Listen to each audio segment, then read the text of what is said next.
Good afternoon, this is Media Center, Ukraine, Odesa. Our third briefing today is dedicated to possible hostilities in the water area of the Black Sea. On the 18th of July, Russia left the Ukraine deal, saying that all vessels calling Ukrainian ports will be considered as those bearing weapons. And now we are going to discuss about a possible situation with Andriy Ryzhenko, captain of the first rank of the Ukrainian Navy Reserve strategic expert at Sonata company. Good afternoon, Andriy. Good afternoon.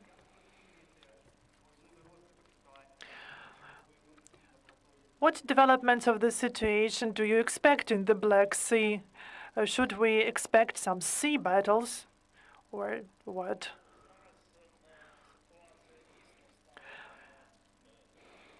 The situation now is more dangerous than it used to be before the 18th of July, when Russians announced that northern and western part of the Black Sea is forbidden for navigation.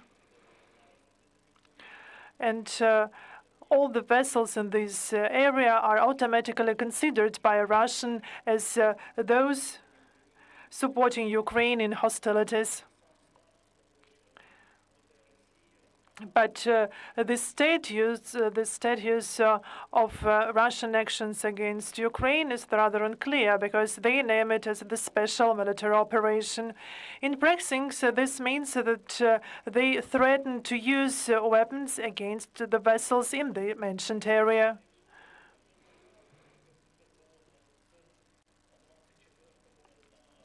But we faced this, and on the 24th of February last year, as we remember, they prohibited navigation in quite a big area.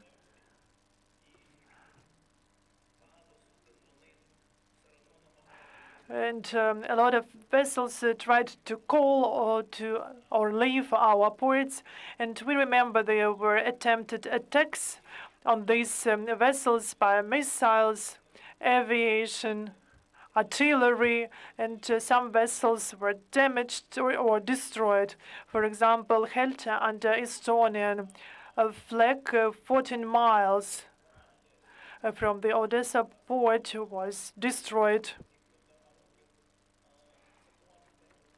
Over the last year and a half, the situation has changed. Because we received missiles and in the northern and western part of the Black Sea, Russians do not feel as easy as it used to be. And they shifted their activities in 20 kilometers to the south. Closer to the Crimean Peninsula, the southern part of the Crimean Peninsula. As for the means that they can use for attacks are the same. These are cruise missiles, aerial missiles. This could be sea mines and other sabotage activities.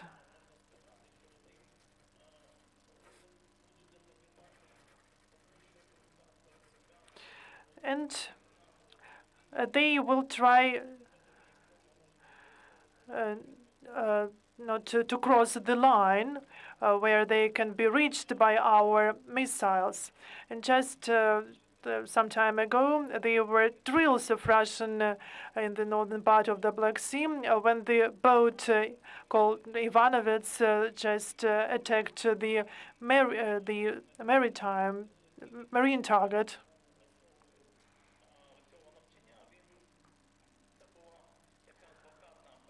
And the aim of the drill was to train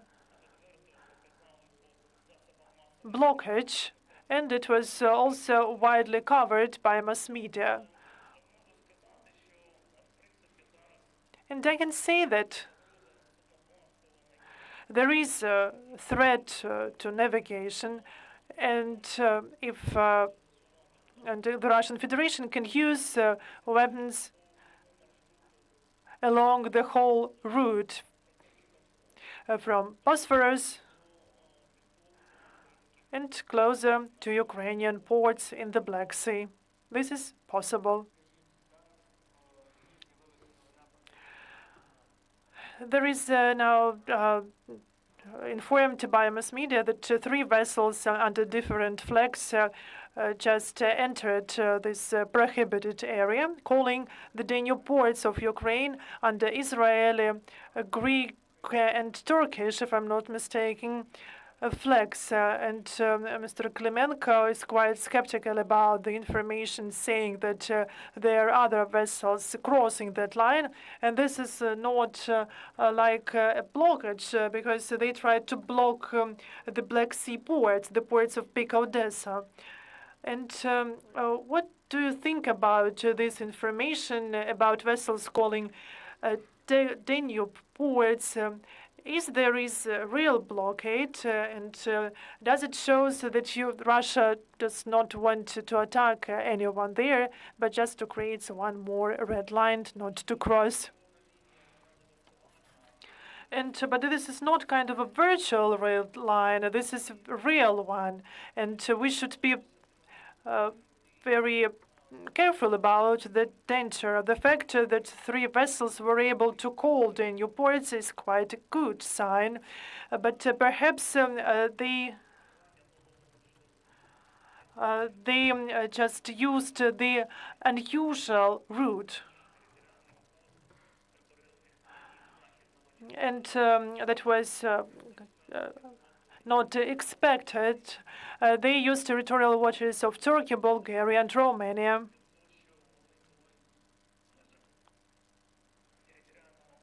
The fact that they were in the area of territorial sea allowed their passage.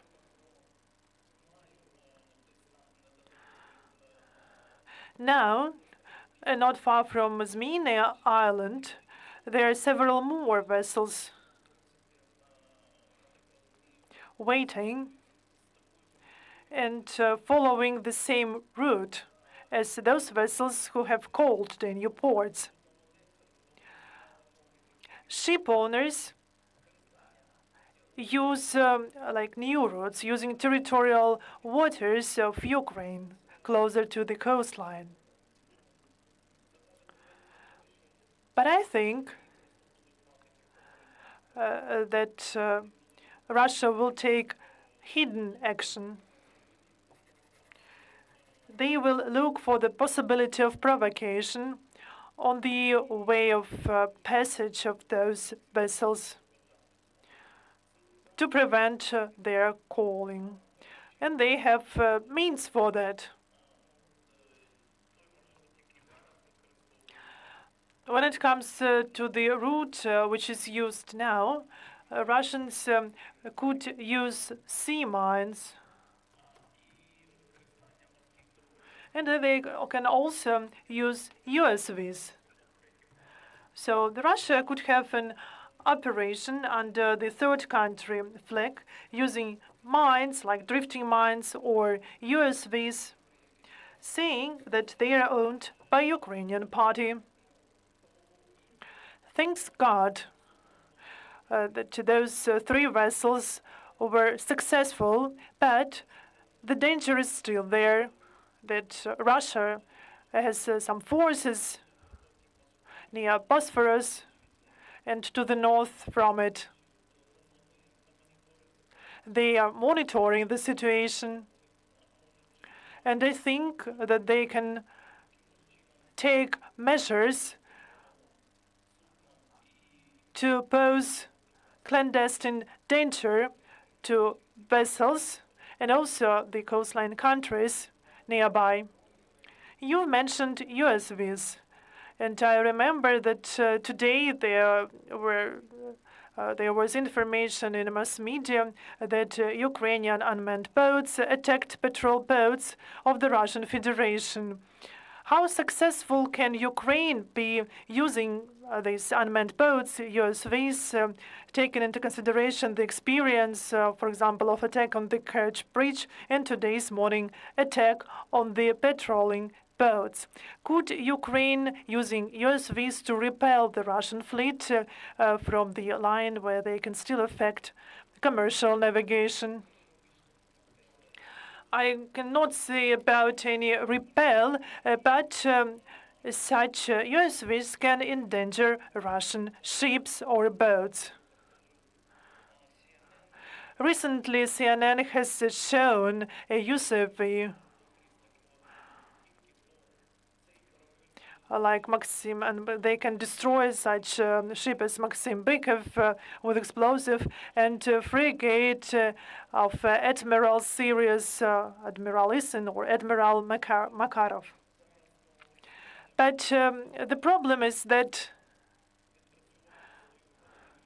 now Russians have tested their anti-sabotage defense at Anchorage and on the go.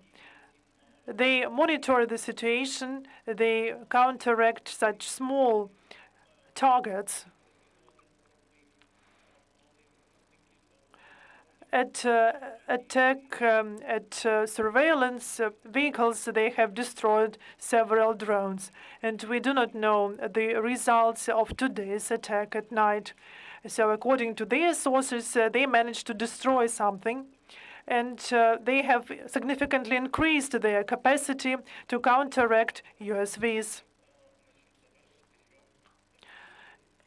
And I would also like to say that if such drones attack a goal, it's like fatal for them, because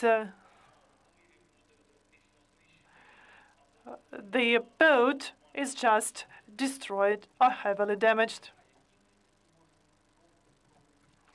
What the Ukrainian Navy can do in this war, that was, for example, the destruction of Moskva, a cruiser, but that was a significant luck for Ukrainian armed forces.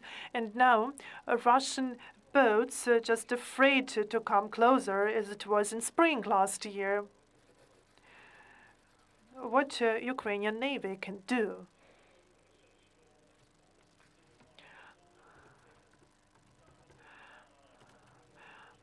I think that our naval forces should continue searching and destroying sea mines.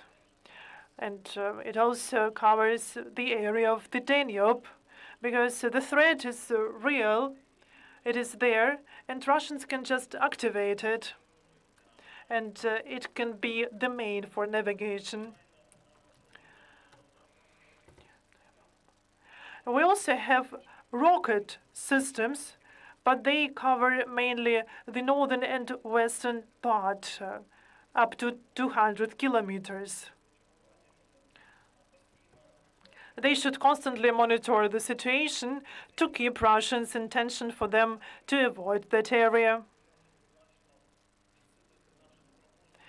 And thirdly, our air forces, if they get additional air defense systems, they could cover from the land the navigation in that area.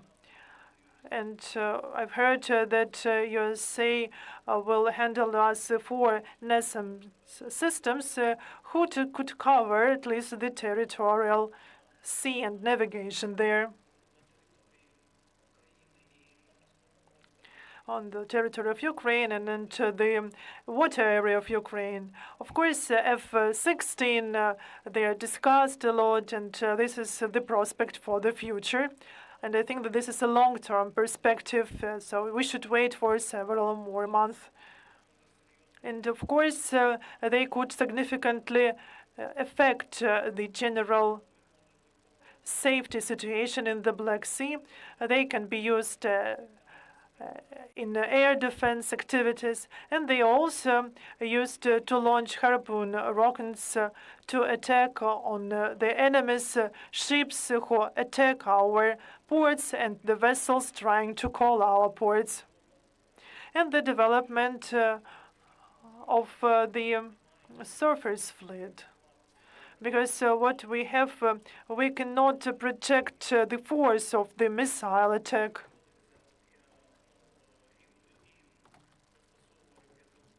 In the area where Russians launch missiles, this is to the south from the Crimean Peninsula and near Novorossiysk. They are the launching positions of the Russian submarines and ships, and the surface fleet. We need small rocket boats that could quickly take their positions, remote positions, like in 400 sea miles from our coastline or a bit further, to quickly attack the enemy. And through maneuvers and speed to return quickly to their bases. This is also a medium-term perspective. There were plans to manufacture such boats for the naval forces of Ukraine. And as a quick decision, we can get such boats from our partners. Not through, and to bring them to Ukraine, not through Bosphorus, and use some other channels to bring them to the area where we can use them. This is how I see the situation. You've mentioned the strengthening the air defense system. This is very important, especially for the Danube ports. According to the official information, 180,000 tons of grain have been destroyed by Russia over the past several days. They also attacked Reni and Ismail ports. So this is a very important task. When you say that all these means could be brought not through Bosphorus, but you think that you mean the Danube, so we can get permission of our allies to use the Danube. This is one of the options.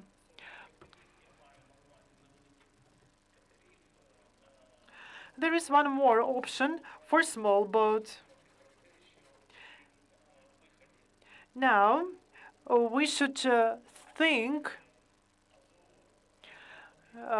about a possible approach to the coastline of Azov, and we will need to take under control Azov ports and Azov water area. The Verkhovna Rada denounced the agreement with the Russian Federation of 24 when the Azov Sea was acknowledged as the internal sea of both Ukraine and Russia.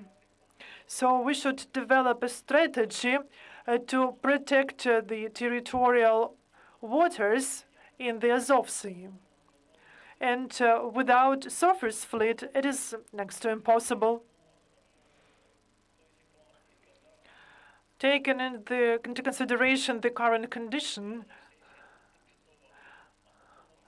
when Crimea is still temporarily occupied, the only way to bring some surface vehicles there is to use land.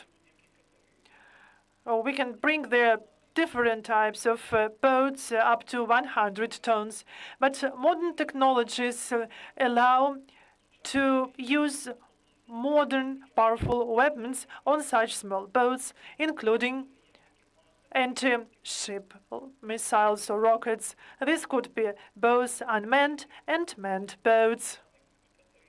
Unmanned boats or drones can be used for a great number of tasks near the coastline. For example, they can be used as minesweepers or for surveillance, and it is much cheaper, but we can achieve the same result as with classical ships. And we can also avoid human losses. Thank you, Andriy, because the air raid alert announced in Odessa. Now we do not have briefings during air raid alerts to hide in the shelter. Thank you very much for being with us today. Thank you very much.